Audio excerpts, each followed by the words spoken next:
Now, India reported the highest number of daily cases and deaths since the pandemic began on Thursday, with 4,12,262 cases reported in 24-hour period, and deaths were nearly 4,000. The positivity rate on Thursday was 21.43%. Remember, the positivity rate should be below 5%.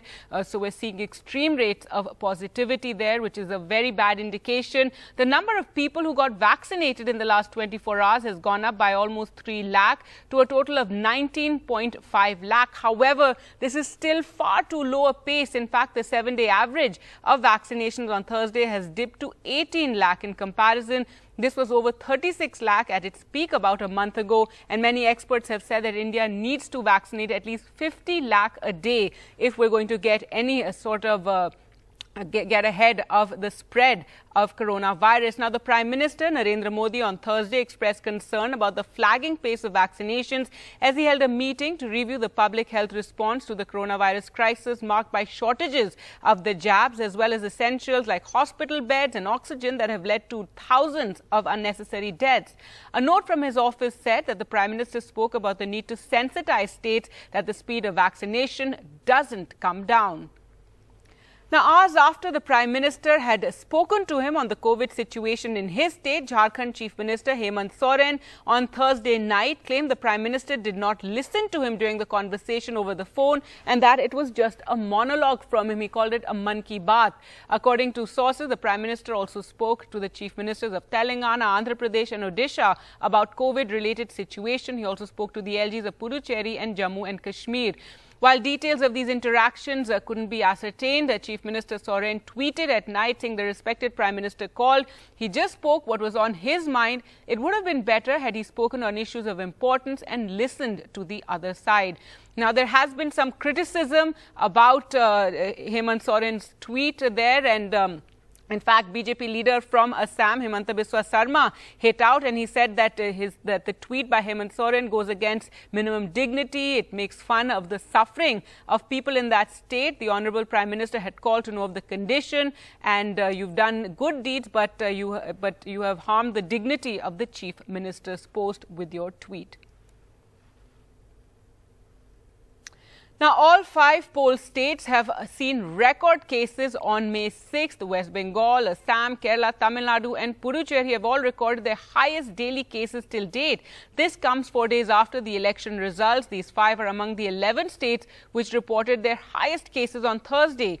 The others are Karnataka, Punjab, Uttarakhand, Jammu and Kashmir, Himachal Pradesh and Goa. Now, India's Minister of External Affairs, S. Jaishankar, had said that you don't stop elections in a country like India when he was asked about the spread of COVID and how elections took place in the midst of the pandemic. Well, we now bring you this ground report from Uttar Pradesh, where in village after village there have been deaths that by all indications has been caused by coronavirus, and this just after panchayat elections when lakhs of migrants came home to vote.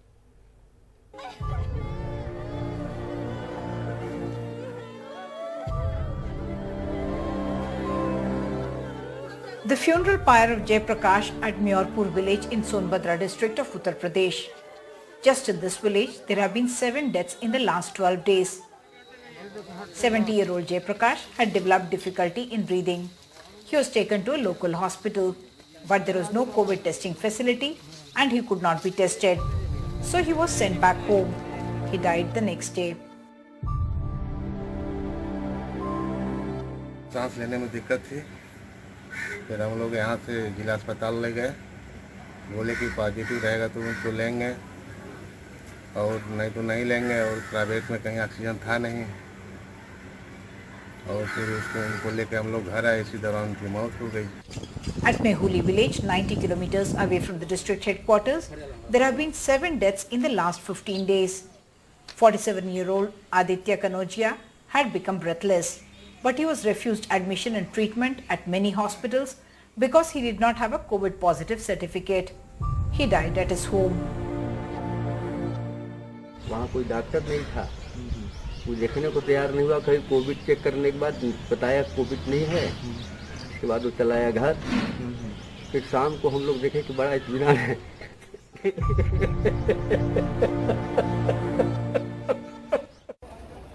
One big reason for the spike in coronavirus cases in rural Uttar Pradesh has been the return of an estimated 12 to 14 lakh migrants from crowded urban centres like Mumbai and elsewhere just before Panchayat elections, when the return journey was sponsored by hopeful candidates in a state that has over 1 lakh villages. During the elections, from campaigning to voting and victory celebrations, COVID protocols were forgotten. The cost of the vote has been paid with lives. With Kamal Khan in Lucknow, Uma Sudhir, NDTV. So that is the situation in Uttar Pradesh. Now, the COVID positivity rate in Delhi has dropped below 25% for the first time since April 18th, which made a record spike of 36.3% on April 22nd. The city, which is in its third week of the lockdown imposed by the Chief Minister, reported 19,133 new cases and 335 deaths in a single day. Now, the national capital should get at least 700 tons of oxygen every day as requested by the Delhi government to meet the needs of the city's COVID patients, is what the Supreme Court told the centre on Thursday. Chief Minister Arvind Kejriwal said the city has been getting roughly half the quantity of oxygen that has been officially allocated, while neighbouring BJP-ruled states like UP and Haryana have been prioritised.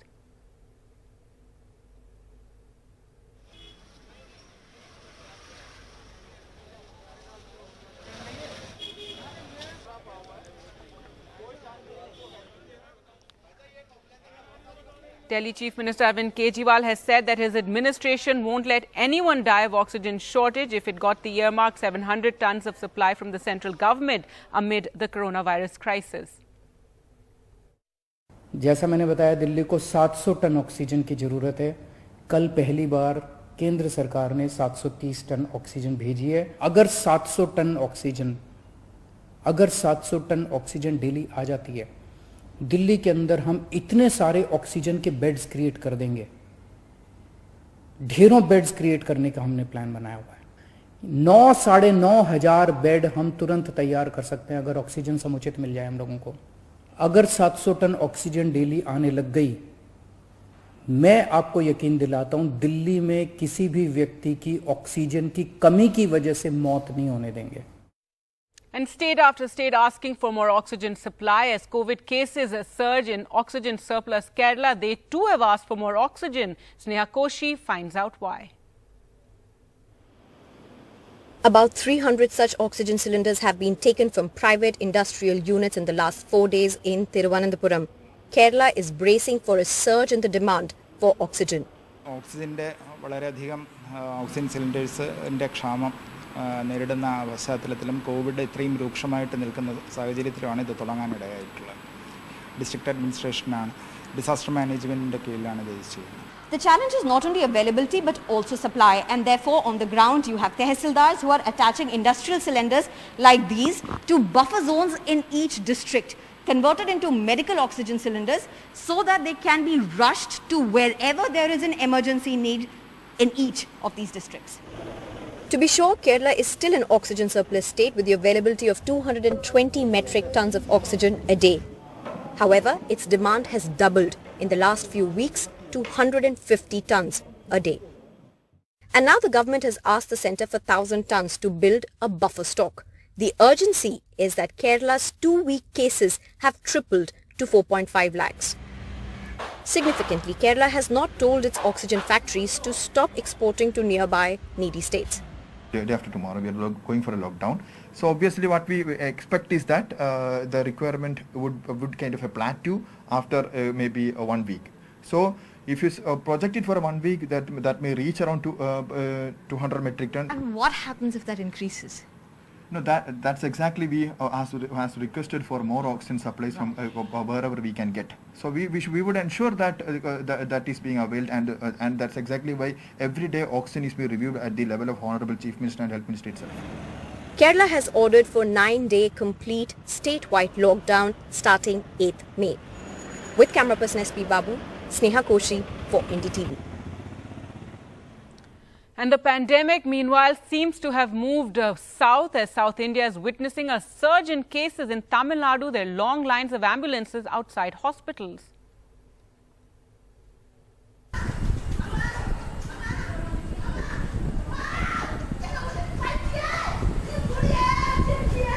grief of losing a loved one made more tragic and painful by the suspicion that it may not have happened had there been enough oxygen at this Government Medical College Hospital in Chengalpet, 60 kilometers from Chennai.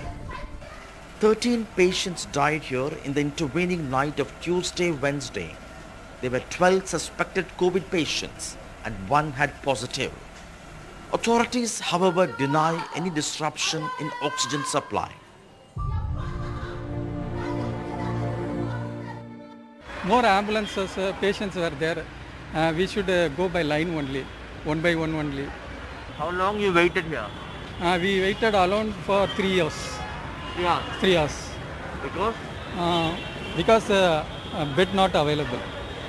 60 kilometers away in capital Chennai, there are no beds left for critical patients at private hospitals. The city has been reporting over 6,000 positive cases every day.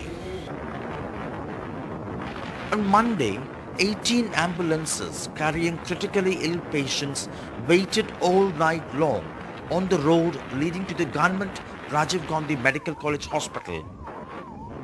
Without not just a bed, but much needed medical care. Doctor, please, please! Madam, who will call, madam? Doctor, please! Some screamed for help, literally. Manika Vasagam works at a petrol station and had to wait for 3 hours this morning when he brought his 70-year-old father on oxygen support in a rickety private ambulance. Around 7,000 odd beds would be added by 7th. So that will help ease out the situation. But having said that, we all are in that borderline case where we all cannot say that, we are overconfident about the bed capacities. On Monday, Manoj, a college student, had to wait for 8 hours before his father was finally admitted. About 10 hours, sir. About 10 hours to admit my father. In my age is 20, but I don't want to another person that difficult want to see, sir. But it is more pain now. Tamil Nadu's positivity case is at 15.6%. Cases are rising from a daily 3,000 a month ago to more than 23,000 every day now, and at least 10% of them would need hospital care. The massive poll campaign also contributed to the spike in numbers. When M.K. Stalin takes oath as Chief Minister on Friday, he will have to hit the ground running. Already he has appealed to private hospitals to provide maximum beds at concessional price. He has also asked for a war room to effectively coordinate demand and availability. In Chennai with Shah Vijay, Sam Daniel, for NDTV. Now, the Supreme Court will be hearing the centre's plea today against the Karnataka High Court order directing the latter to increase the supply of oxygen in the state to 1,200 metric tons. Meanwhile, in Bengaluru, yesterday, a patient went to the Vidhan Saudha in an ambulance seeking a bed. Her family members started protesting in front of Vidhan Saudha as they were unable to get a hospital bed. Later, the Youth Congress leader Nalapad also reached the venue and joined their protest. Finally, Chief Secretary Ravi Kumar then arranged a bed for the patient at the government's Victoria Hospital. So the extent of desperation there, holding a protest outside the Vidhan Saudha just to get a hospital bed. And news from the northeast now. In Assam, over 200 workers and staff members from at least 2 different tea gardens in Upper Assam have been found to be COVID positive in the past 3 days, forcing the district administration to declare it a containment zone. Over 150 people are positive at the Zaloni tea estate and 60 positive cases have been found in another tea estate. Dibrugarh जिले में कल शाम तक 2135 active cases थे। बहुत सारे लोग स्वस्थ होकर डिस्चार्ज भी हुए हैं और अभी तक अप्रैल के महीने में 23 डेथ्स हम लोगों ने हमारे ज़िले से फेस किया है। और जलोनी टी स्टेट जो है दुलियाजान टेंगाघाट एरिया में ऑलमोस्ट 15 to 20% का पॉजिटिविटी पिछले 7-8 दिन से आ रहा है। और जलोनी टी स्टेट में कम्युनिटी स्प्रेड का हम लोगों को इन्फॉर्मेशन मिला, उसके तहत जो है उस चाय बागान को मैनेजमेंट, लेबर यूनियन सबके साथ बात करके कंटेनमेंट जोन डिक्लेयर किया गया है। वहाँ पे लगातार 5 दिनों से टेस्टिंग चल रही है। अभी तक 133 के करीब लोग जो हैं कल तक पॉजिटिव आए थे वहाँ पे। और वहाँ पे स्ट्रैटेजी भी हम लोगों का जो है चाय बागान के साथ के डिस्कशन के साथ हम लोगों ने बनाया है। कंटेनमेंट जोन बनाया है, सैनिटाइजेशन चल रहा है, टेस्टिंग चल रहा है। जो पॉजिटिव आ रहे हैं उनको आइसोलेट किया जा रहा है और जो नेगेटिव हैं उन लोगों का टेस्टिंग करके 45+ एज के जो हैं एलिजिबल वैक्सीनेशन के लिए उनको वैक्सीन भी दिया जा रहा है। All right, let's go across to NDTV's Ratnadeep for more details. And Ratnadeep, a very worrying situation if just 2 tea gardens reporting over 200 cases of COVID. That's right. This is a reason of worry for the government, given the fact that in the last 3 days, now 2 tea gardens in Upper Assam Dibrugarh district, which is a major tea hub, has reported these cases. We played out that soundbite of the Deputy Commissioner of the district. He said that there is, a doubts of community spread. Now, if there is community spread in tea garden areas, then it is going to be a massive challenge for the government. Given the fact that the tea garden workers, remember, they live in the labor lines where maintaining, higher standard of hygiene is really not very easy. These people are also very lowly paid, and they have to go out for work within the tea gardens. Although the tea gardens are isolated from the towns, and remember, these 2 tea gardens where the incidents have taken place are not very closer to major towns, but still the fact that the virus has reached there goes to show that the community has come in contact with somebody who has brought the virus from outside. And since the tea gardens are operating, all the other tea gardens, remember there are close to 800 tea gardens in Assam, lakhs of workers work there. So this is a major concern for the state government. In fact, the state government has reviewed the situation at the highest level. Chief Minister Sarvanand Sonowal has also reviewed the overall COVID situation in the state. So, Assam has been reporting more than 4,000 cases, in fact, close to 5,000 cases now per day. And in fact, yesterday was Assam reported the largest ever spike in this season. So it's clearly Assam's situation in terms of COVID is growing grim. And if there is further spread in the tea garden areas, this will come up as a major challenge for the government. In fact, in one of the affected tea gardens, already vaccination program has started. So in one phase, the government is trying to, do a proper contact tracing, trace out more people who have come in contact, and also extend the vaccination drive in the tea garden areas. But remember, there is shortage of jabs across the country, and in Assam also there is shortage of jabs. So this is the major challenge now for the government. All right, Ratnadeep, thanks so much for joining us with all those details. So there you can see COVID spreading in tea gardens in Upper Assam. Well, with that, time for us to slip into a short break. Coming up on the other side, the big political story today, Stalin will take oath as Chief Minister.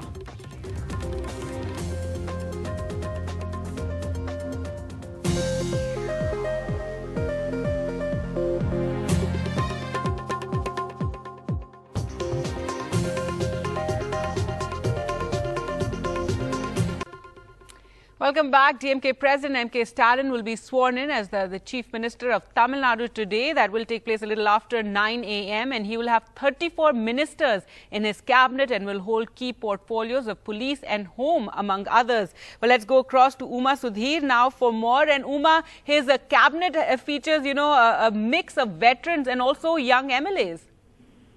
Yes, indeed. Stalin obviously has a very, very huge task immediately ahead of him because he is taking charge as Chief Minister in the middle of a crisis when Tamil Nadu is reporting more than 20,000 cases per day, and they are in fact talking about running out of oxygen in the in the next one day, and they have in fact appealed to the centre that they must immediately be given oxygen. This is the time at which the cabinet is in fact being sworn in. Even as that happens, we must point out that there are 2 women who are going to be part of this 34-member cabinet. And yes, another interesting aspect that's been pointed out is the fact that there are names like Gandhi and Nehru who will be part of this particular cabinet. Gandhi, incidentally, looking after khadi and handloom and textiles industry as well. The interesting part is, yes, Udayanithi Stalin, there was some speculation that he may be included, but yes, M.K. Stalin has kept away that first-time MLA, the son of the Chief Minister or elect, away from the cabinet. So he may continue to have a lot of influence. And yes, he is having a lot of seniors who have had experience as ministers, including Mr. Thurai Murugan, who has been a very senior minister who will be, in fact, in charge of all these seniors as well as youngsters being given portfolios which have been tweaked. Their names, in fact, have been tweaked to tell us what kind of outlook the cabinet is going to have. All right, Uma, thanks so much for joining us with those details. So, MK Stalin to be sworn in today. It's going to take place a little after 9 this morning. In other news now, a bomb blast injured former Maldives president and current parliament speaker Mohammad Nasheed on Thursday night. The 53-year-old pro-democracy pioneer was about to get into his car in the congested capital when a bomb rigged to a motorcycle was detonated. That's what officials have said.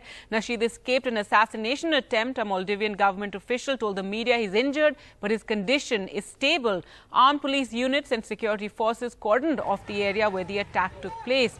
India's Foreign Minister Dr. S. Jaishankar tweeted deeply concerned at the attack on Mohammad Nasheed, wish him a speedy recovery, know that he will never be intimidated. With that, time for us to slip into a short break. More news updates on the other side. Stay with us.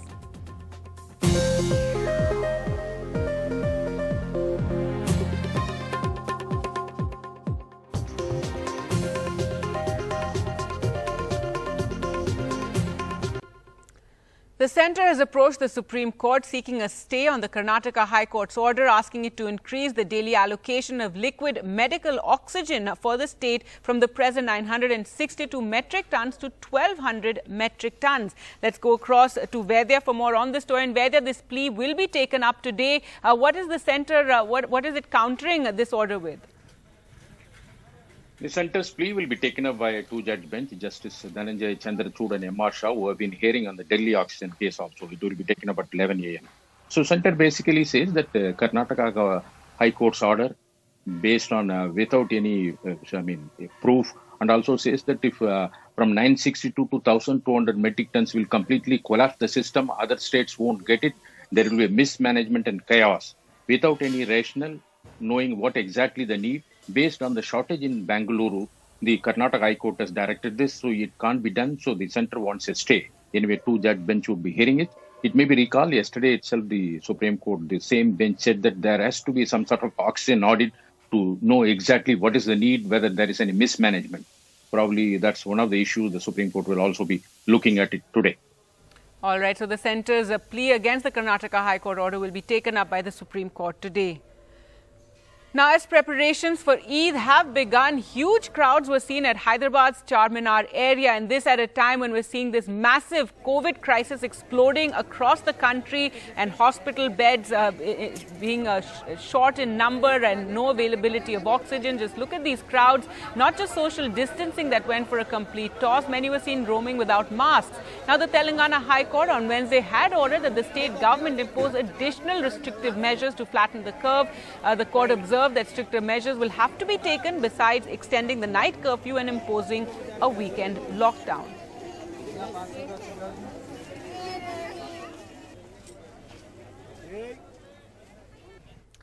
Now, with an explosion of COVID cases, let's just take a look at other countries as well. And in Nepal, COVID infections are at their peak. 8,600 cases are reported there. In Netherlands, it's 61% of the peak. Thailand, 85% of the peak.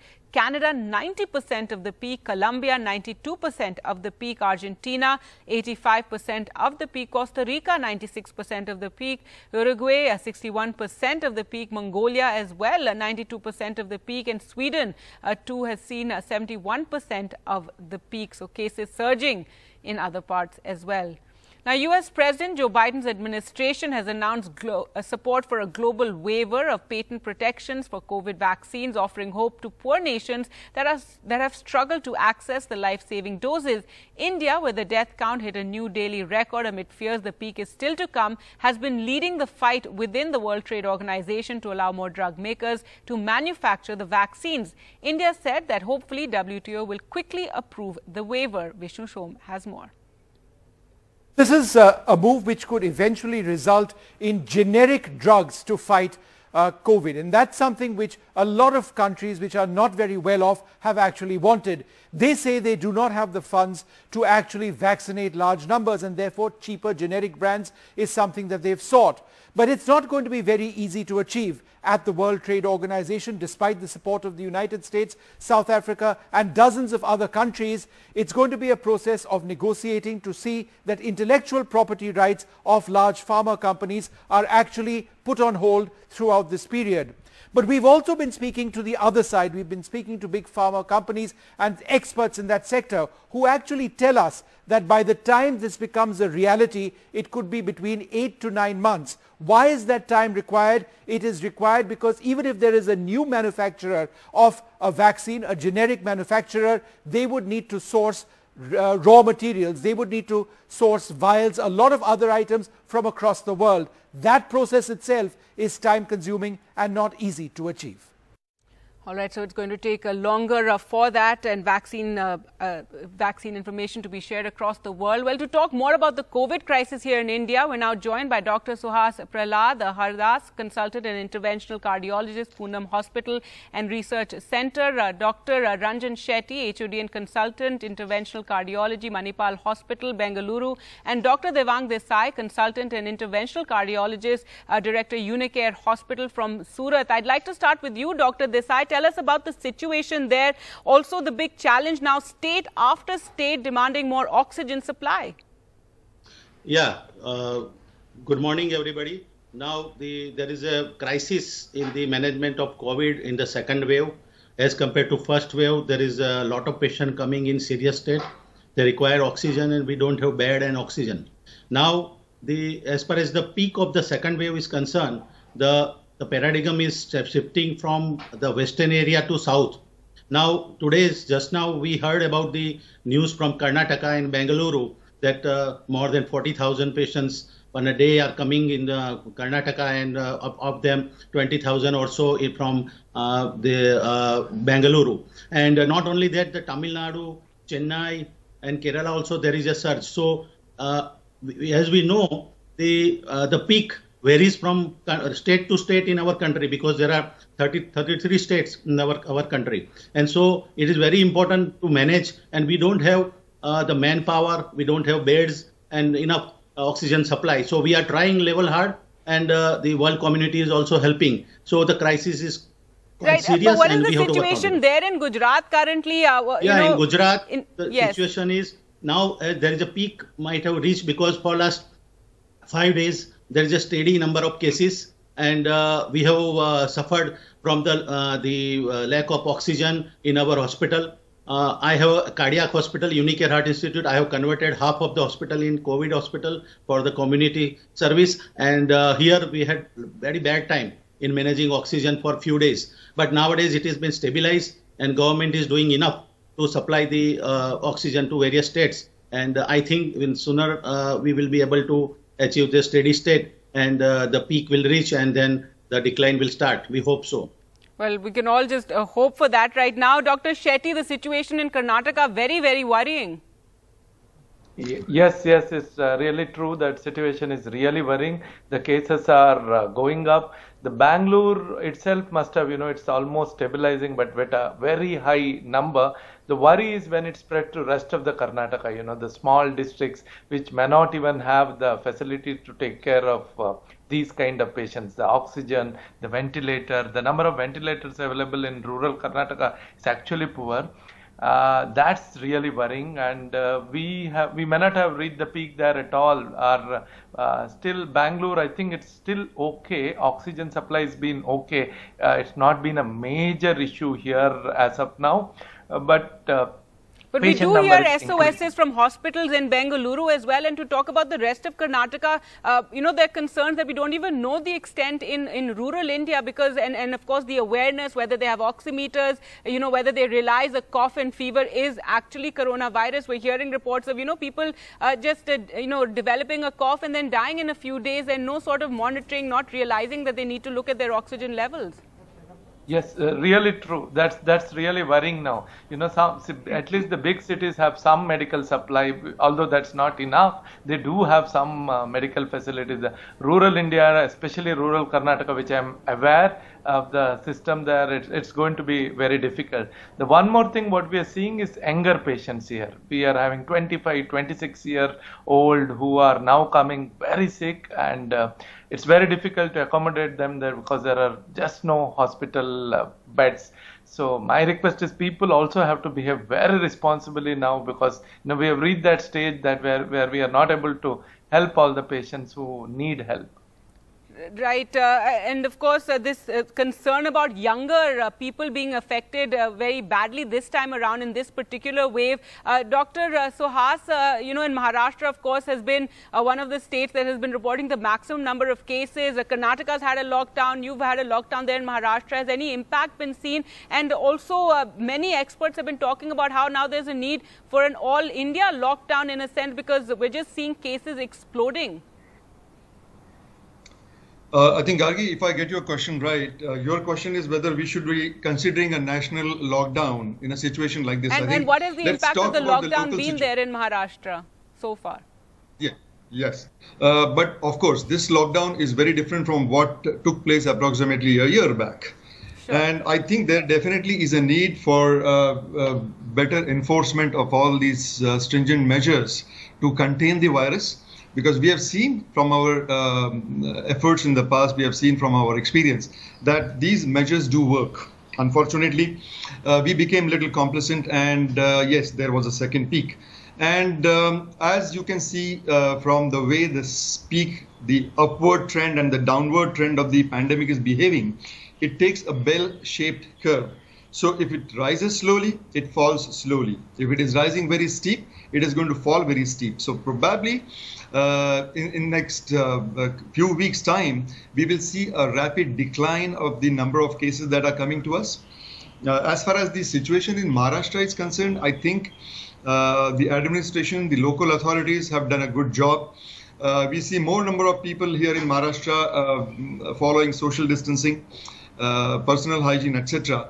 So I think overall the situation in Maharashtra and in Pune, since I have to be talking about Pune also, yes, is distinctly under control and getting better.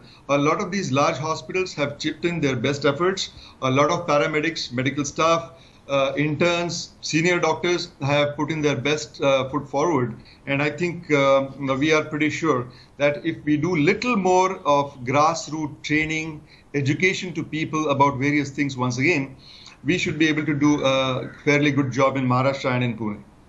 Right, and also now the worries about vaccinations, they seem to have slowed down, especially since many states are complaining they don't have enough vaccine doses, even though we've now opened it up for those between the ages of 18 to 44 as well.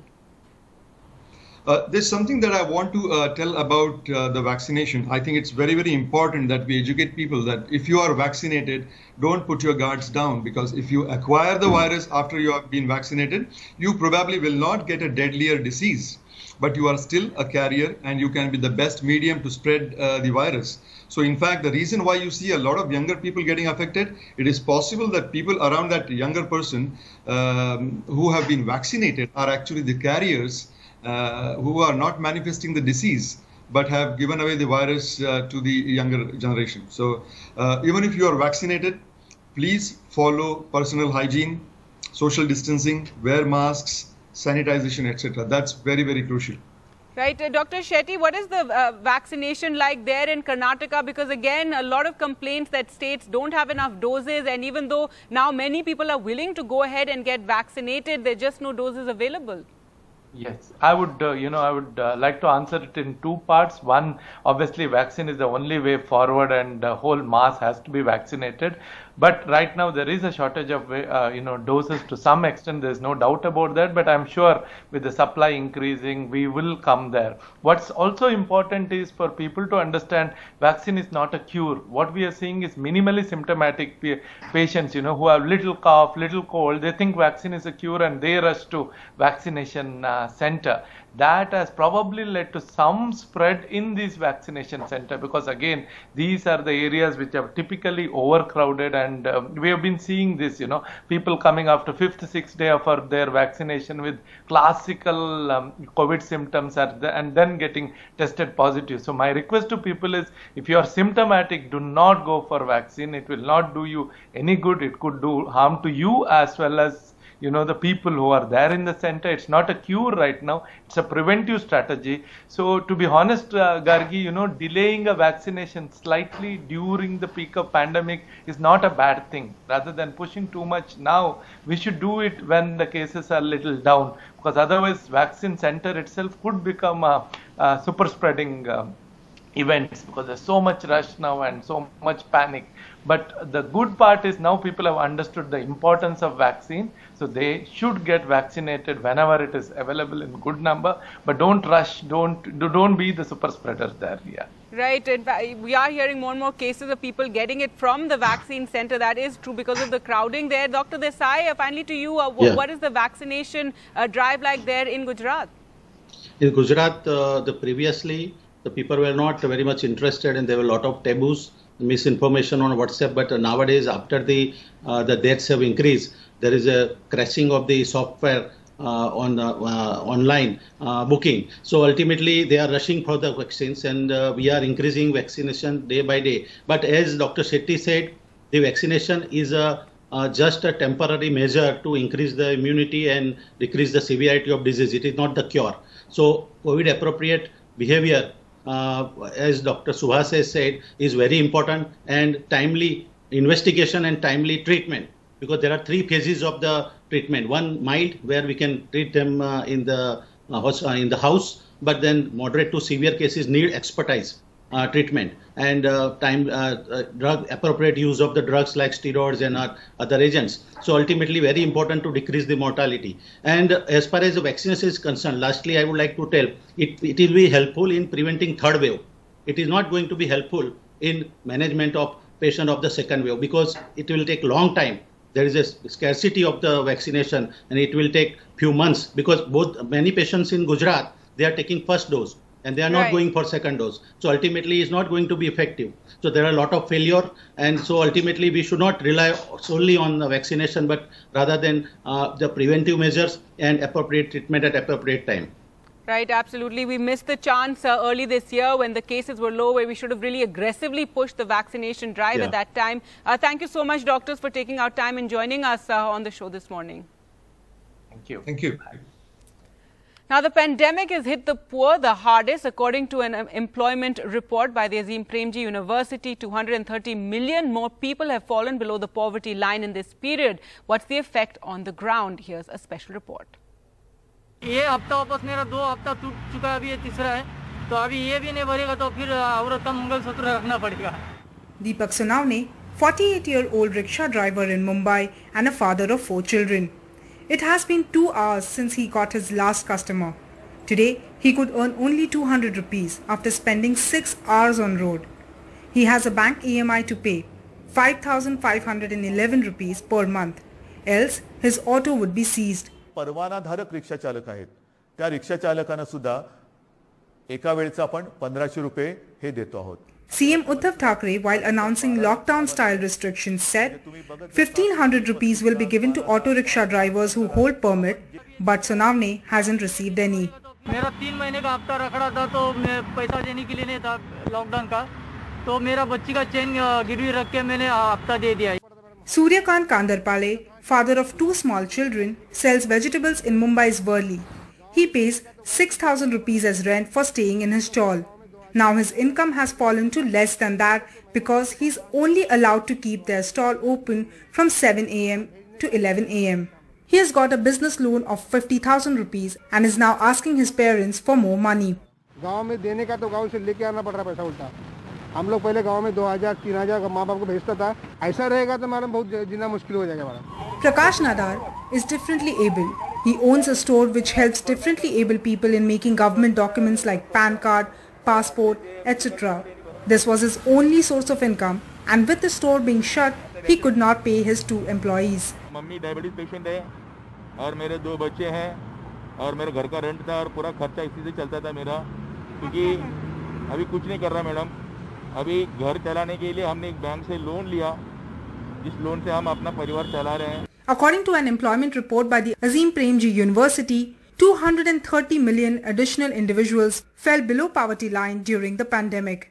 Women have suffered more. Over 46% of women who lost their job during the lockdown have not got another job, compared to only 7% men. The poorest 20% lost all their income to unemployment, while the top 20% lost a quarter. Rural India saw 15% increase in poverty, while urban India saw a 20%. Maharashtra, Kerala, Tamil Nadu, Uttar Pradesh and Delhi contributed disproportionately to job losses, meaning most job losses happened here.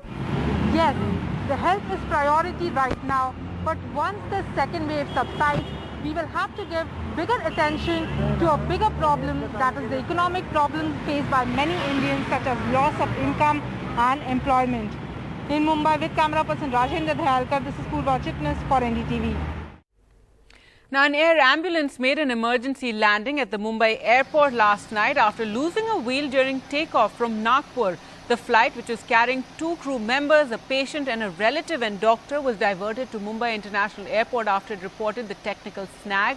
The airport's emergency response team, including the fire and rescue responders, follow me vehicles, security, medical team, among many others, was activated instantly and on standby to provide immediate assistance to ensure the safe evacuation of the passengers. As a precautionary method, the airport also foamed the runway in order to avoid the aircraft catching fire.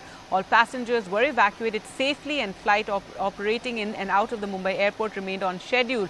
Aviation Minister Hardeep Singh Puri tweeted, a jet serve ambulance with a patient on board lost a wheel during takeoff from Nagpur, showing immense presence of mind. Captain Kesari Singh belly landed the aircraft on foam carpeting in Mumbai. All on board are safe, a commendable effort by the DGCA, airport authorities and other agencies.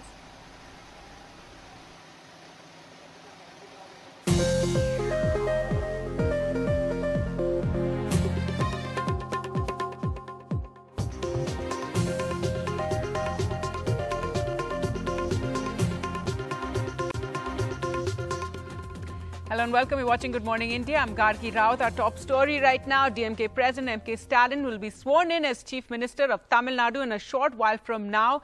The Tamil Nadu cabinet will have 34 ministers, including him. The Chief Minister will be holding on to key portfolios of police and home, among others. Remember, Stalin takes charge as Tamil Nadu is in the midst of a massive COVID crisis with a record number of cases being reported every day. Now, his cabinet list promises to be a balanced cabinet featuring both youth and the experienced. Many former ministers have been inducted into the cabinet, with some of them being given different portfolios this time around. The cabinet will also have 2 women members, Geeta Jeevan and N. Kayalvizi Selvaraj, who have been appointed as ministers for social welfare and women empowerment and Adi Dravidar welfare in the cabinet. So 2 women in Stalin's new cabinet. He's also tweaked the names of some of the ministries, made them more contemporary, like the Environment Ministry has now become the Environment and Climate Change Ministry. Social Welfare has become Social Welfare. Women's Rights Ministry and the Health Department has become Health Department and Family Welfare. The NRI department is now the non-resident Tamil Welfare Department. There you can see visuals of everybody arriving in for that swearing in, visuals coming in of all the leaders arriving for the swearing in ceremony.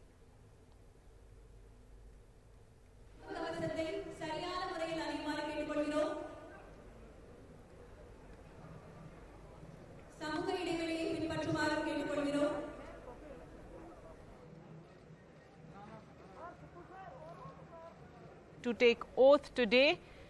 He's taking over, as we said, in the midst of the COVID crisis. So he'll have to hit the ground running really to tackle the crisis that the state is seeing, reporting a record number of COVID cases.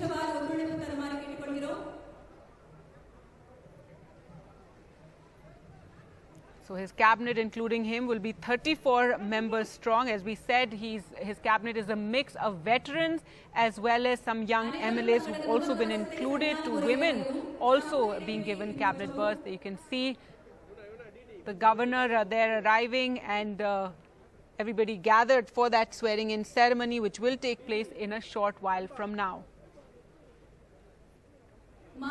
Now, M.K. Stalin will be assuming the office of Chief Minister for the first time, and as we said, he shall hold home and other portfolios, including public, general administration, all India services, district revenue officers, special program implementation and welfare of differently abled persons. Interestingly, his son has not been given a berth. This was something that was being speculated.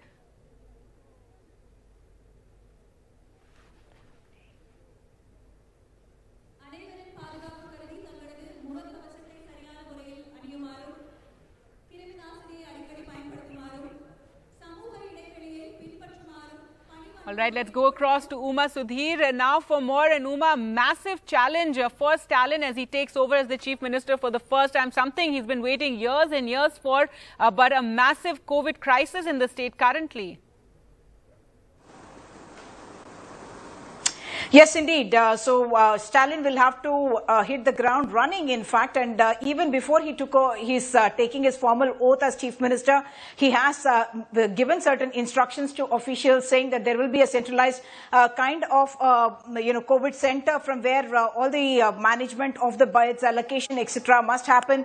He's also given instructions to private hospitals saying that they must allocate maximum beds to COVID patients and also give them at concessional rates. But two significant issues that I must point out, Gargi, the fact that the health ministry has been given to Mas Subramaniam, who has been a former mayor of Chennai and also someone who is very close to Stalin, and obviously Stalin intends to look at this portfolio very, very closely and would want to look at this portfolio very closely.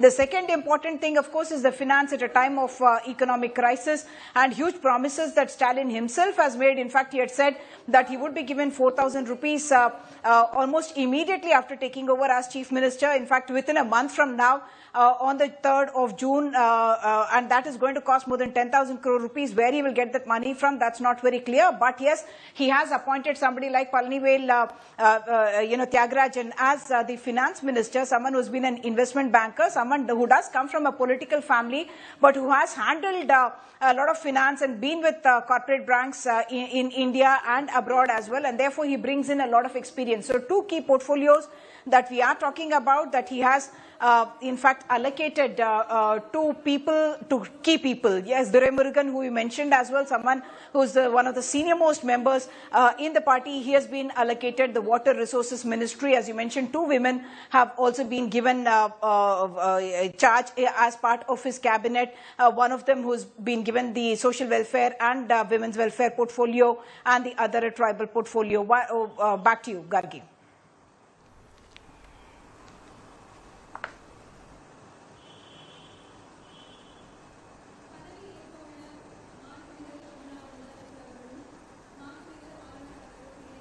All right, so there you can see in a short while from now, we'll have the swearing-in ceremony. Stalin is there on the stage and everybody is gathered, everyone standing up for the national anthem.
Tamil தாய் வாழ்த்து.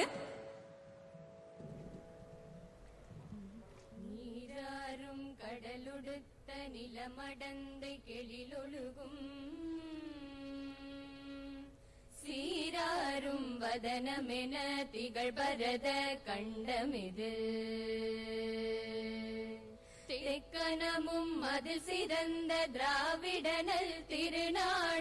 So the swearing-in ceremony happening in Chennai as M.K. Stalin takes over. That is the Tamil Tamil state anthem that's in fact playing out. We are also joined by Suman C. Raman from Chennai. Suman, this is happening at a very critical time in Tamil Nadu's and the country's history, in fact, and the kind of challenges that Stalin is going to be facing. What are his immediate kind of priorities going to be? Oh, the biggest challenge is going to be COVID. And I think they have a tough ask because the previous government has done very well comparatively to many other states in managing COVID. So I think that it's going to be a very challenging task, especially with cases in the second wave skyrocketing. Tamil Nadu is poised to cross 25,000 cases for the first time in this pandemic today. And, Chennai, for instance, is also having a big surge, almost 7,000 cases now in Chennai. So I think that is going to be the first challenge. Oxygen shortages have already been reported in some places in Tamil Nadu. So I would see that as the immediate big challenge. And of course, the overall fiscal position too isn't very good for the state. So that is something that they will have to look very carefully at managing. There is a lot of experience in this cabinet. Most of them have been ministers before. In a very interesting kind of Suman, if I may just interrupt you there, he has brought in somebody like Mr. Tyagarajan for the finance portfolio, somebody who does bring in a lot of experience in that field or exposure in that field from the other side as well. And Ma Subramaniam being appointed as health minister, is that... Yeah, even as we talk, Mr. Stalin is going to be going in and taking that vote. But bringing in those two key people should be a strength to the cabinet right now. Muthuvel Karunanidhi Stalin ennum naan சட்டப்படி அமைக்கப்பெற்ற இந்திய அரசியலமைப்பின்பால் உண்மையான நம்பிக்கையும் மாறா பற்றும் கொண்டிருப்பேன் என்றும் இந்திய நாட்டின் ஒப்பில்லாத முழுமுதல் ஆட்சியையும் ஒருமையும் நிலைநிறுத்துவேன் என்றும் தமிழ்நாட்டு அரசின் முதலமைச்சராக உண்மையாகவும் உளச்சான்றின்படியும் என் கடமைகளை நிறைவேற்றுவேன் என்றும் அரசியலமைப்பிற்கும் சட்டத்திற்கும் இணங்க அச்சமும் ஒருதலை சார்புமின்றி வெறுப்பை விளக்கி பலதரப்பட்ட மக்கள் அனைவருக்கும் நேர்மையானதை செய்வேன் என்றும் உளமாற உறுதிமொழிகிறேன்.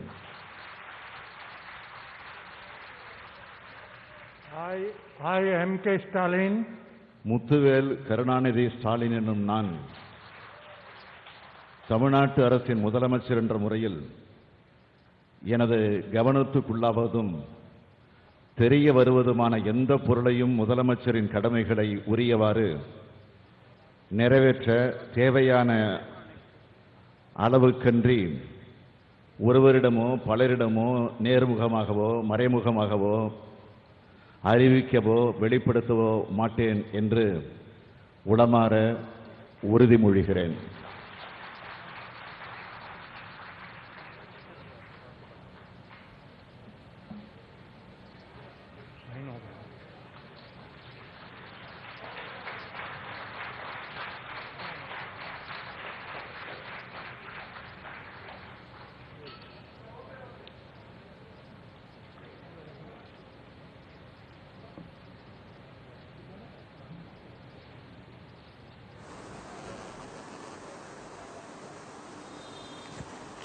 So there Mr. Stalin has taken oath as the Chief Minister of Tamil Nadu at a very, very challenging time. Even before he took oath, in fact, this is one of the first times perhaps when the entire cabinet list of ministers who would be taking oath has been announced, and the portfolios were also made public even before the oath-taking ceremony happened. These are, of course, unusual times, and therefore no secrecy in that sense was maintained about who will be handling what portfolio. Suman Raman, at this time, the kind of cabinet that he has chosen, the people who have chosen, there's a mix of experience and youth there. What is your comment on the kind of team that he has chosen? Uma, most of them are very, very senior ministers. I mean, people who've been ministers twice, thrice before. Mr. Nehru, Mr. Ponmudi, Mr. Velu, KKSSR Ramachandran, and of course Mr. Murugan, who's been a minister many, many times over. So there is a lot of experience. There is some element of youth also. The one which is of concern is the finance portfolio. That is where Mr. Tyagarajan may have been an investment banker in the US. But he comes to the portfolio with absolutely no administrative experience in government. So one hopes that the senior ministers would guide him, and that is going to be a huge challenge. The state has 6 lakh crore of debt, and there's a huge amount of challenges that the state faces. This is Mr. Murugan, who will be the second most senior minister in the cabinet. So the issue is there are huge challenges, and I do not know whether they would be able to sort of quickly meet all the poll promises. 4,000 rupees has been promised to each ration card holder, and I think that's a file which is going to be signed today itself. Subsequently, 1,000 rupees a month to every a homemaker. Every ration card holder is going to be given. So I think that these are going to be huge challenges which the state faces. But right now, I think the focus has to be on the COVID situation, managing the shortage of oxygen which is looming in the state, the shortage of beds which is already being felt in many key parts of the state. So I think that these are going to take 24 hours of the chief minister's time over the next few weeks, and only then we can get down to looking at the poll promises.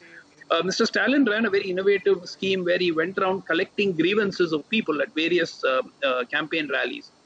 And what he then did was he put them into a box and sealed them.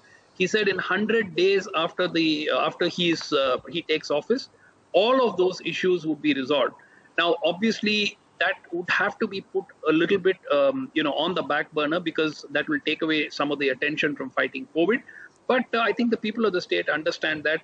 They want to also see a new brand of politics. Today, Mr. Paneerselvam, the former deputy chief minister, and of course the former chief minister of the state, he is in the audience, which we would not have thought possible during the lifetimes of Mr. Karunanidhi or Ms. Jayalalitha, where the leaders of each side would avoid the functions of the other, consistently. So that's a very positive sign that we see, that that they are seeing each other, like it happens in so many other states, as political rivals, but not as enemies. And many of the AIADMK's alliance partners are also there. Mr. K.N. Nehru, who's going to be handling the local administration portfolio, which was once a portfolio which was held by Mr. Stalin himself. Early on when Mr. Karunanidhi, when his father was the chief minister.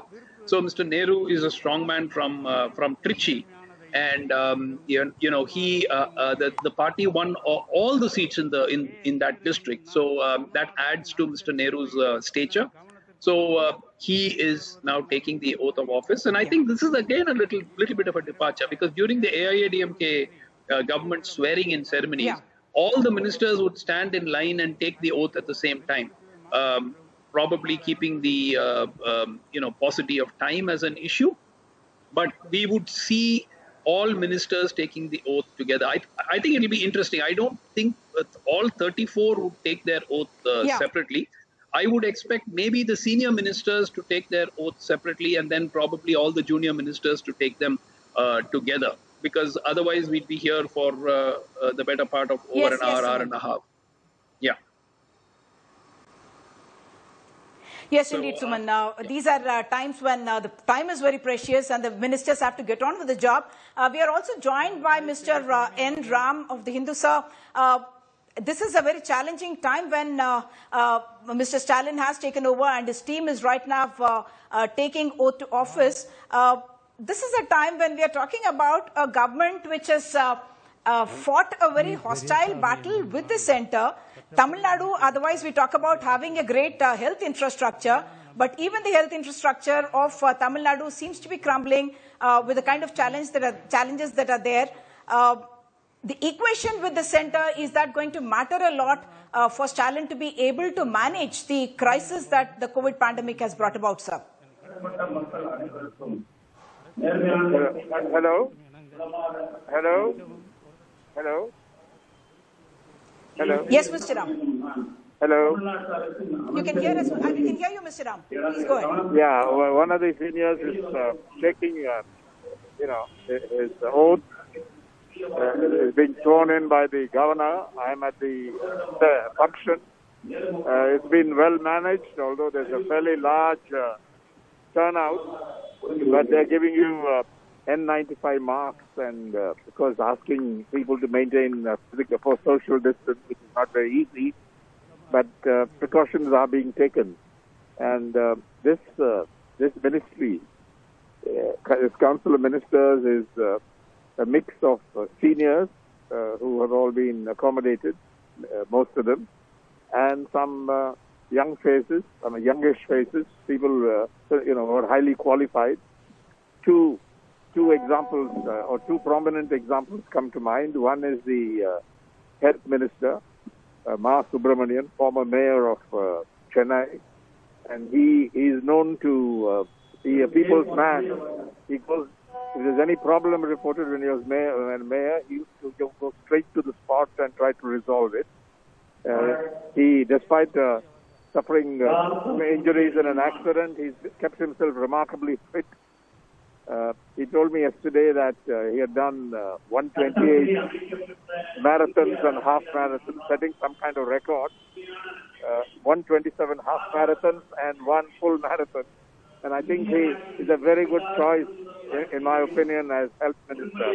He'll be in the front line in the response to the second wave, which is expected to peak in the next couple of weeks. And the other interesting choice is the finance minister, Dr. Palanivel Thiagarajan, comes from a well-known family in the Madurai region.